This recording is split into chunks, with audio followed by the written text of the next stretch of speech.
Hello friends, I am Shrikant Sharma from Sadapal Academy. Today we will discuss about allotropes of carbon. देखिए allotropes का क्या मतलब होता है। एलोट्रोप्स किसी भी एलिमेंट के कैसे डिफाइन किए जाते हैं। एक एलिमेंट फिजिकली प्योर स्टेट में कितनी फॉर्म में एग्जिस्ट कर सकता है उसको हम उस एलिमेंट के एलोट्रोप्स बोलते हैं। जैसे अगर हम बात करें कार्बन की, तो कार्बन फिजिकली प्योर स्टेट में तीन फॉर्म में एग्जिस्ट कर सकता है, या तो वो डायमंड होगा, या ग्रेफाइट होगा, या बकमिनिस्टर फुलरिन होगा। कार्बन प्योर स्टेट में फिजिकली तीन फॉर्म में एग्जिस्ट कर सकता है, डायमंड, ग्रेफाइट, बकमिनिस्टर फुलरिन। तो कार्बन के तीन एलोट्रोप्स पाए गए हैं, एक है डायमंड, दूसरा ग्रेफाइट, तीसरा बकमिनिस्टर फुलरिन। देखिए इन पे भी क्वेश्चन पूछ लिया जाता है। डायमंड पे क्वेश्चंस बन जाते हैं, ग्रेफाइट पे बन जाते हैं, बकमिनिस्टर फुलरिन पे क्वेश्चन आ जाते हैं। तो सबसे पहले एलोट्रोप्स की डेफिनेशन सीखें।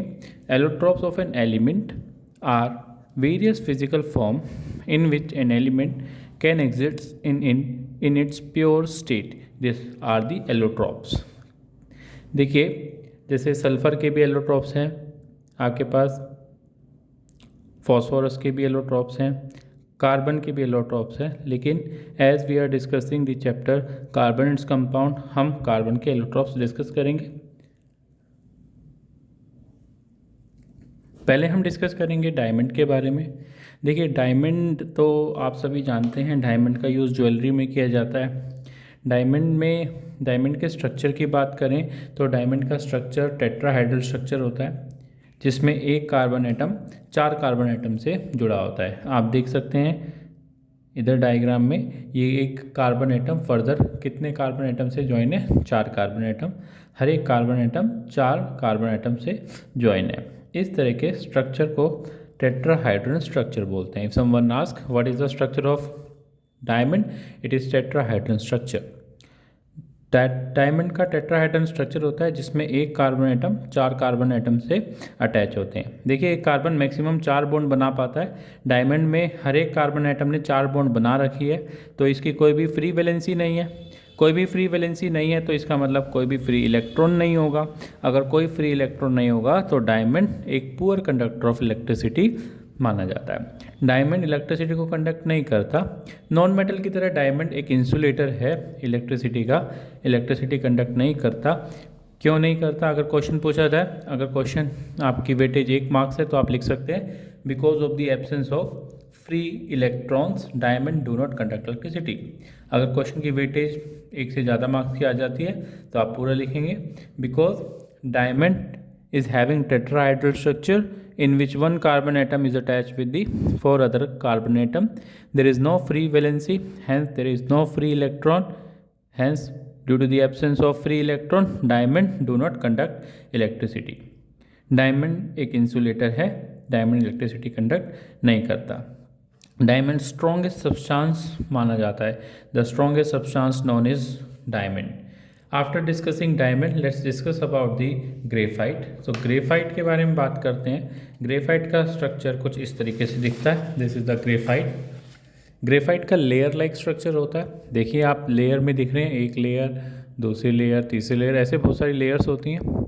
हर एक लेयर में एक कार्बन एटम तीन कार्बन एटम से अटैच होता है, एक कार्बन एटम तीन कार्बन एटम से अटैच होता है। तो ग्रेफाइट के स्ट्रक्चर की बात करें, graphite is having layer like structure in which one carbon atom is attach with the three other carbon atom, जिसमें एक carbon atom three carbon atom से अटैच होता है। देखिए कार्बन चार बॉन्ड बना सकता है, लेकिन हर एक कार्बन ने तीन बॉन्ड बना रखी है। हर एक कार्बन ने तीन बॉन्ड बना रखी है, इसका क्या मतलब हो गया, हर एक कार्बन के कोरस्पॉन्डिंग एक वैलेंसी फ्री है, यानी जितने कार्बन एटम होंगे उतनी फ्री वैलेंसीज होंगी, उतने ही फ्री इलेक्ट्रॉन होंगे। तो due to the presence of free electron graphite conduct electricity.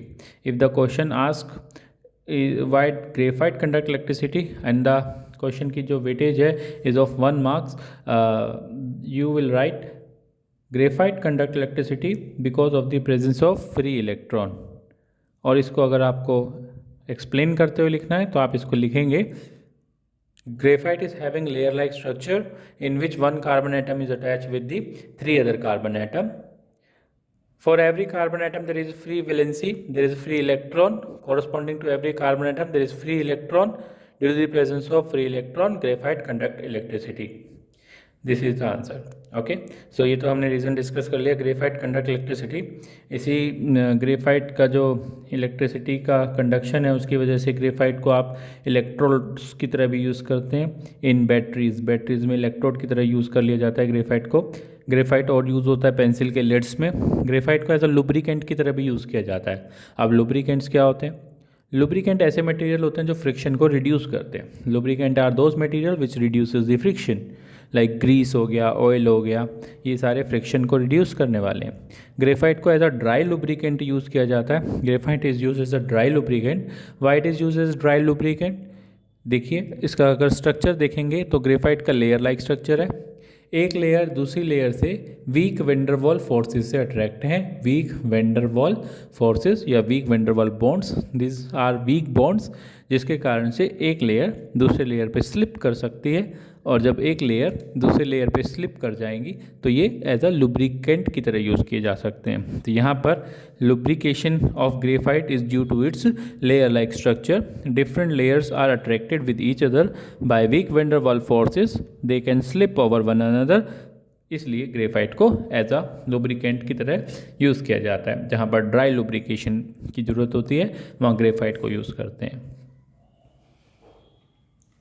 If we talk about use of graphite, as I told you earlier, graphite can be used as a pencil lead, electrodes of battery and lubricants की तरह use कर सकते हैं graphite. ये हमारा graphite के बारे में है। अगला जो एलोट्रॉप्स है कार्बन का, that is Buckminster fullerene. This is Buckminster fullerene. Buckminster fullerene का जो स्ट्रक्चर होता है वो फुटबॉल लाइक स्ट्रक्चर होता है, जिसमें पेंटागन होते हैं और हेक्सागन होते हैं। आप इसको देखें, इस this is hexagon 6 sides, it is pentagon, it's having 5 sides. कुछ ही क्वेश्चंस बनते हैं बकमिंस्टर फुलरीन पे, लाइक इट्स शेप, इसकी शेप होती है फुटबॉल लाइक शेप होती है बेटे। अगर फॉर्मूला की बात करें तो 60 कार्बन एटम जॉइन होते हैं in the football like structure, तो C60। ईच कार्बन एटम की बात करें, हर एक कार्बन एटम 3 एटम से ज्वाइन है, हर एक कार्बन एटम 3 एटम से ज्वाइन है। टोटल कितने हेक्सागन और कितने पेंटागन है ये भी पूछ लिया जाता है। अगर 60 कार्बन एटम के स्ट्रक्चर की बात करें तो टोटल हेक्सागन 20 आते हैं, हेक्सागन टोटल 20 आएंगे और पेंटागन टोटल 12 निकल के आते हैं। इसकी बात करें, इसका structure, this structure was given by an US architect called Buckminster Fuller, and उसी के नाम पे इसका नाम रख दिया गया बकमिंस्टर फुलरीन। इस वीडियो में हमने एलोट्रॉप्स ऑफ कार्बन के बारे में सीखा। नेक्स्ट वीडियो में ऑर्गेनिक कंपाउंड्स एंड हाइड्रोकार्बन्स और होमोलोगस सीरीज कंप्लीट करके हम चैप्टर का कंप्लीशन करेंगे। अगर आपको कंटेंट अच्छा लगा है, if you like the content, please share the video and subscribe the channel. Thank you. Have a nice day.